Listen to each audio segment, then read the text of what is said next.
So let's kick it off with wholesaling. Give me I think, the other term that's often used is assigning, assignments, which is a more popular term, it seems to me, in Ontario. But listen, you're the expert. Tell me what a wholesaling is. How does that align with the term assigning deals? Give us a little bit of background on that. All right. Wholesaling, or assignments, as it's sometimes called, is at its heart very simple to describe. So you are an investor. You want to make some money. Lots of investors start out with wholesaling. Lots of investors have no money, so they turn to wholesaling. But here's the basic summary. As a wholesaler, you go out and find an undervalued property, a below market property. You look, you check, you establish some diligence. It's under market and you know it. You get that property under contract. And if people are going, hold on here, why do sellers sell their properties for less than the market says they're worth? And the answer to that is, and we've learned this, Patrick, and you've seen it over your career, is there's no accounting for what sellers do. And there's lots of reasons why they do it. So it's kind of a two-pronged thing. But you find an undervalued property, you get that property under contract. Once you have it under contract, then you turn to your buyer's list.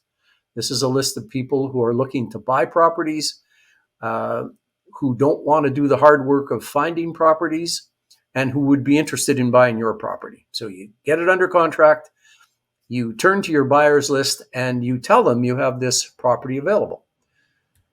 Someone on your buyer's list will say, that's exactly what I'm looking for. And you then assign, so the process is called wholesaling. How you move your rights in the contract over to your ultimate buyer is called assigning. So you have the property under contract, you assign it to your ultimate buyer for an assignment fee. You collect the check for that, and the ultimate buyer closes on the deal. We always try and set these up as a win-win, so that, for example, if you find a property that's $50,000 under market value, and that happens a lot, Patrick, you might collect an assignment fee of $5,000 or $7,500 or $10,000. The ultimate buyer, if the property is really $50,000 under value, if he pays you $10,000, he's still picking up $40,000 worth of equity.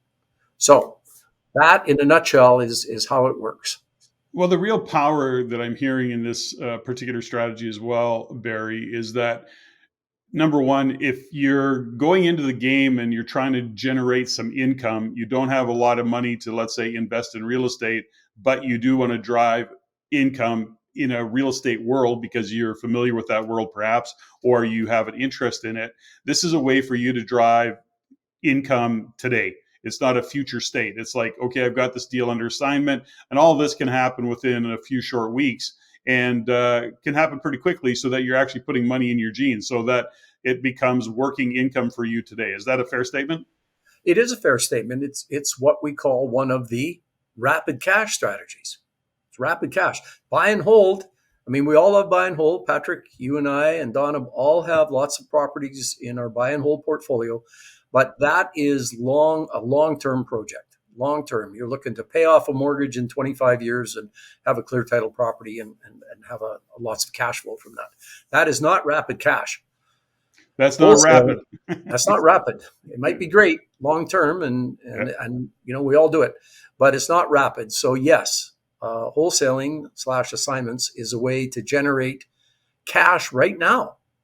So let's break this down a little bit, because I think for somebody who's listening that's maybe heard wholesaling or assignments, or maybe isn't really familiar with it, you asked the question to begin with, which is why would a vendor be, inspired or motivated to sell a property under value to somebody that they've never met before, that they don't owe any favors? And to your point, there's all sorts of circumstances. So let's give a couple of quick examples of that. It could be a death in the family. Let's say a parent passes and the family's left with this particular house, and they're going, let's get rid of this thing. I don't want to take it on. I've got kids, I've got a busy life, whatever the story. So they have this piece of property, they don't want what to do with it. And listen, they're not attached to the big number. They just want to get it off their kind of, or out of their thing to do. Is that a fair statement? That would be a scenario. That would be a scenario, and there are lots of scenarios why sellers are motivated. Lots of situations where sellers are distressed. It's a death in the family, loss of a Mm-hmm. job, divorce. Divorce is a Uh, big one. Yeah. Divorce is big. Transfer from one city to another where your company isn't picking up the tab. There's tons of circumstances where sellers have to sell, and they often have to sell quickly, and that's a key to wholesaling, is to be able to move that property quickly for the seller and get them some money outside the normal uh, listing with a realtor sale process. So Well, and Barry, to your point, and just I just want to step over it, is that would it be safe to say that most assignment deals in this scenario for wholesaling wouldn't be done through a realtor, or are they? Most are not.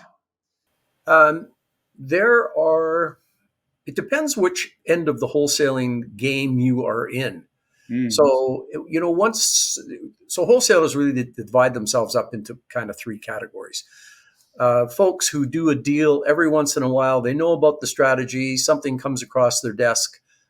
They're not really actively looking, but they understand it.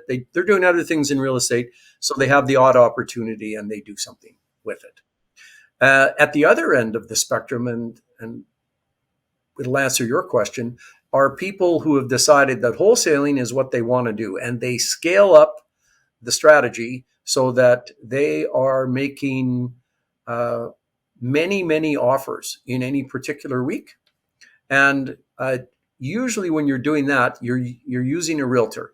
You've ratcheted and scaled up this process so that you're really aware of what areas in a particular city that you would like to deal in, where properties are popular, where investors want to buy properties. And then you work with a realtor who understands the wholesaling strategy, and that's very important. You work with a realtor to submit a lot of offers on a lot of properties. And do you get anywhere near 100% of those? Absolutely not. I mean, you might be lucky if you got 5 to 10% of your lowball offers accepted. And that's where a good realtor can really help you. And it's a quid pro quo. It's a back scratching with a realtor. If you're looking to have a realtor show you opportunities and to write up a whole bunch of offers and to maybe help you with comps, with comparables when you need to do some research, then you have to have a relationship with a realtor that if he finds you deals that work and you actually write offers, you need to be closing on them. That's what realtors want. They want clients who close on deals, do what you say you're going to do, close on the deals.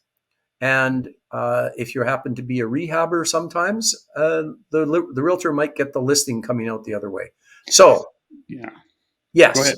many Yes. opportunities to work with a realtor in the wholesaling business, but usually more at the scale business end of it. Understood. So this is something that, we're talking about the Rapid Cash program that we'll touch on near the end of the program, but ultimately this is the kind of thing that you teach within the program, which is to say that, yes, a realtor is important. Yes, you're probably, if you get into it in a big way, you're going to have your landing page, you're going to have a website, you're going to actually attract buyers because you're going to become known as a problem solver. You're going to be that individual that is there to support your buyer list. In other words, you're actually creating a buyer list where you have an exit because you've got a number of buyers who would be interested in specific properties.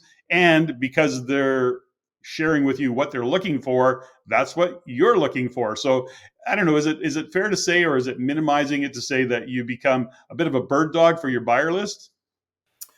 Yes. Yeah, no, you have to have a buyer list that if you think about it, somebody says, I'm going to get into wholesaling. That's a good idea. And wow, first day you find a beautiful under market property. Now you can't close on it because you have no money. but it's undervalued and it's an attractive property, and you know it'd be a home run. So you get it under contract, and then you go, now what? I I have no one to say to, hey, I've got this great property and you can have it. We can all make some money. So yes, you have to build that buyer's list, and you have to be able to find undervalued properties. There's probably 10 steps to go through in wholesaling. Those are the two most important kind of middle steps, which is finding the properties, but firstly having a buyer's list to move those properties to. And we teach all about that in the Rapid Cash program and in our wholesaling courses.